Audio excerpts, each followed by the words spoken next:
Hello everyone, welcome to my channel filmy experience. ఇందాకే Mahavatar Narasimha movie చూసొచ్చాను. నేను తెలుగులో చూశాను. అసలు చెప్తున్నా కదా, ఎక్సైట్మెంట్ మామూలుగా లేదు నాకు. లాస్ట్ 20 minutes అయితే ప్యూర్ డివైన్ ఎక్స్పీరియన్స్. అట్లా దేవుడు స్క్రీన్ మీదకి వచ్చిన మనకు గూస్ బంప్స్ వస్తాయి. లిటరలీ అంత బాగుంది మూవీ అయితే, అద్దరిపోయింది.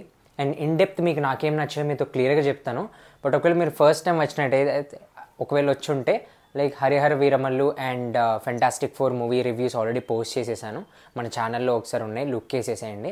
అండ్ అసలు ఈ ఫిల్మీ ఎక్స్పీరియన్స్ అనేది ఏంటంటే, నేను ప్రతి మూవీకి వెళ్ళినప్పుడు first and second half reports నా ఇన్స్టాగ్రామ్ ఛానల్లో పోస్ట్ చేస్తాను.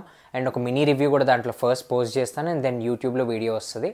సో ఇది ఒకవేళ నా ఛానల్ గురించి మీరు తెలుసుకోవాలనుకుంటే, ఇంకా మహావతార్ నరసింహ రివ్యూలోకి వెళ్ళిపోదాం. ఫస్ట్ హాఫ్ అయితే సీరియస్లీ స్టోరీ చాలా బాగా ప్రోగ్రెస్ అయింది. అంటే మీకు ఇది చాలా తెలిసిన స్టోరీ, ఇంతవరకు తెలుగులో భక్త ప్రహ్లాద అని చెప్పి మూవీ స్టోరీ వచ్చింది. అసలు స్టార్టింగ్ నుంచి హిరణ్యకశప ఎలా పుట్టాడు, అసలు ప్రహ్లాద స్టోరీ ఏంటి, లార్డ్ విష్ణు సీన్స్ వచ్చినప్పుడైతే మీకు స్క్రీన్ మీద ఆ యానిమేషన్ అయితే లిటరలీ హ్యాట్స్ ఆఫ్ అని చెప్పచ్చు. సీరియస్లీ మ్యాన్, అసలు ఇది మన ఇండియన్ సినిమా. అసలు ఇంత మంచి యానిమేషన్ బయటకు వస్తుందని అస్సలు ఎక్స్పెక్ట్ చేయలే నేను. ఓకే, నార్మల్ యానిమేషన్ ఉంటుంది అనుకున్నా, కానీ చెప్తున్నా కదా, సెకండ్ హాఫ్లో అసలు నరసింహ అవతారం వచ్చినప్పుడు లైక్ ఆ హెయిర్ కూడా ఇట్లా ఆ ఫర్ అంతా ఊగుతుంటే ఎంత రియలిస్టిక్ అనిపించిందంటే, ఒక 2 to 3 సీన్స్లో అయితే మనుషులు కూడా చాలా రియలిస్టిక్ అనిపించారు. సాంగ్స్ కానీ బీజిఎం కానీ చాలా బాగుంది. ఇది ప్రతి ఒక్కరు చూడాల్సిన సినిమా. అంటే స్టోరీ తెలిసిన వాళ్ళు చూడాలి, తెలియని వాళ్ళు చూడాలి, ఇద్దరు చూడాలి. ప్రజెంట్ ఉన్న జనరేషన్ అయితే కంపల్సరీ తెలుసుకోవాలి. లైక్ ఎందుకంటే ఇది మన ఇండియన్ హిస్టరీ, నిజంగా జరిగిన కథ.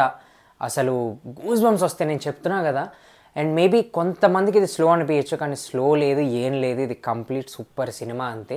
అసలు అక్కడ నీకు స్టోరీ ప్రోగ్రెస్ అవుతుందంటే స్లో, ల్యాగ్ అవన్నీ ఏం పట్టించుకోవద్దు. అలా వెళ్ళి అలా ఎంజాయ్ చేయండి. లిటరలీ నేనున్న theatre sold out, extra shows add చేస్తున్నారు. అంత బాగుంది, చాలా అఫోర్డబుల్ ప్రైస్లో ఉంది. నేను 3Dలో చూశాను, 185 విత్ ట్యాక్స్ 213 రూపీస్ అయింది. మీరందరూ 150 రూపీస్, 2D అయితే 150లో ఉంది. సో ఇది మాత్రం కంపల్సరీ థియేట్రికల్ వాచ్, అస్సలు మిస్ అవ్వకుండా. లాస్ట్ 20 minutes అయితే ఇంకా నా మైండ్లోనే ఉంది. Seriously man, thank you Hombale films for making this. And ఇది 7 partsగా వస్తుంది, మీరు అసలు మిస్ అవ్వకండి. అంటే 7 partsగా అంటే నీకు ఒక్కొక్క స్టోరీ చూపిస్తారు, నీకు ఎక్కడ ఒక్క సింగిల్ సీన్ కూడా బోర్ కొట్టదు. అద్దరిపోయింది సినిమా, అసలు మిస్ అవ్వకండి. అండ్ ఒకవేళ మీకు ఈ రివ్యూ నచ్చినట్టయితే please do subscribe and hit that bell icon for notifications and updates. మిగతా మూవీ రికమెండేషన్స్తో కొత్త రివ్యూతో మిమ్మల్ని కలుస్తాను. Thank you for watching.